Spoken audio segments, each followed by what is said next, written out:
Assalamualaikum warahmatullahi wabarakatuh.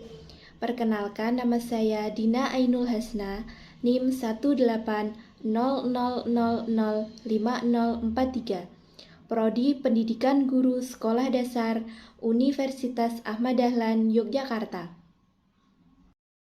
Materi yang keempat yaitu kegiatan bermutu dan syarat kenaikan tingkat dan syarat kecakapan pandu. Syarat kegiatan bermutu yang pertama, menarik, menantang, dan memiliki kebanggaan. Yang kedua, mampu mencurahkan segala upaya dengan teknik yang tepat. Yang ketiga, memperoleh pengembangan kreativitas, percaya diri, teguh hati, keuletan, dan mengesankan. Target terbentuk generasi yang kreatif, dinamis, modern, bermoral, mantap ruh Islam dan ruh, serta Muhammadiyah atau istiqomah. Yang perlu diperhatikan yang pertama, kebutuhan peserta didik, yang kedua, kebutuhan setempat, yang ketiga, tidak statis, yang keempat, bervariasi, yang kelima, sesuai dengan perkembangan jasmani dan rohani peserta didik, yang keenam, memperhatikan kemampuan, bakat, serta minat. Yang perlu diingat yang pertama, peserta didik harus diikut sertakan dalam penyusunan rencana kegiatan. Yang kedua, buat skala prioritas peralatan sederhana. Yang ketiga, selalu bertawakal kepada Allah, memohon pertolongannya dan mengharapkan ridhonya. Makna kepanduan yaitu proses pembinaan dan pengembangan sepanjang hayat yang berkesinambungan. Yang menjadi tumpuannya yang pertama, belajar mengetahui atau learning to know. Yang kedua, belajar berbuat atau learning to do. Yang ketiga, belajar hidup bermasyarakat atau learning together. Yang keempat, belajar menjadi seseorang atau learning to be. Kenaikan tingkat dan syarat kecakapan pandu. Yang pertama, TKT Atfal. Yang pertama, Atfal tingkat melati 1, yang kedua, Atfal tingkat melati 2, dan yang ketiga, Atfal tingkat melati 3. Selanjutnya, TKT Pengenal. 1. Pengenal tingkat purwa, yang kedua, pengenal tingkat madya, dan yang ketiga, pengenal tingkat utama. Selanjutnya, TKT Penghela. 1. Penghela tingkat taruna melati 1, yang kedua, penghela tingkat taruna melati 2. Sifat: SKT bersifat umum, SKP bersifat khusus, yang pilihannya sesuai dengan minat, bakat, peningkatan dari yang umum. Ketentuan perolehan TKT dan TKP: yang pertama melalui ujian, yang kedua terjamin mutu kecakapannya, serta dapat dipertanggungjawabkan. Pengujinya terdiri dari pemimpin atau pelatih satuan dan pembantunya, orang tua, tokoh, pakar tertentu yang diberi mandat, baik anggota Hizbul Wathan atau bukan anggota Hizbul Wathan.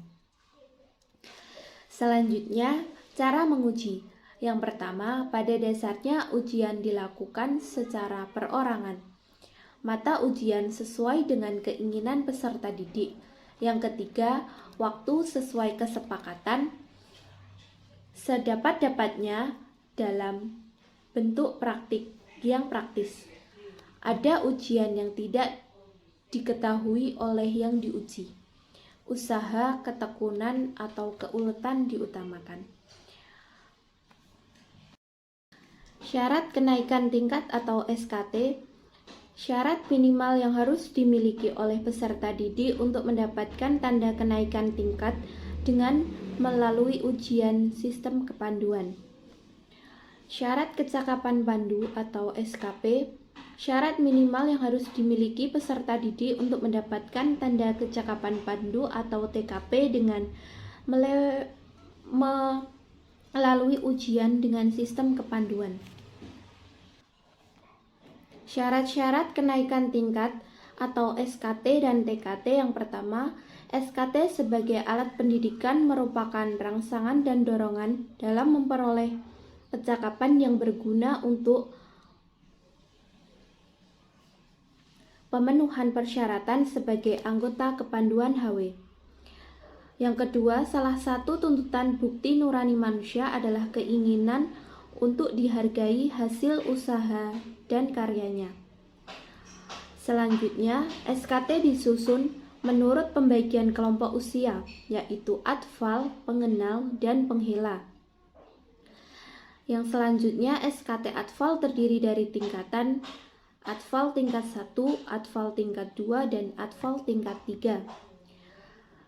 SKT pengenal terdiri dari 3 tingkatan.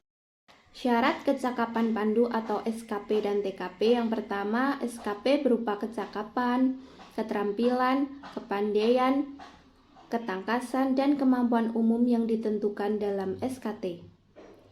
SKP dipilih peserta sesuai minat dan bakatnya.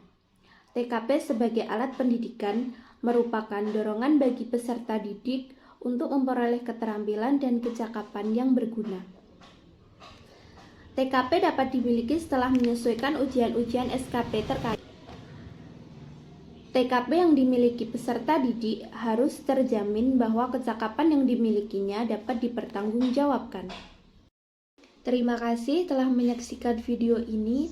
Semoga dapat bermanfaat bagi kita semua dan dapat menambah pengetahuan serta wawasannya. Apabila terdapat banyak kesalahan dan salah kata, saya mohon maaf yang sebesar-besarnya. Wassalamualaikum warahmatullahi wabarakatuh.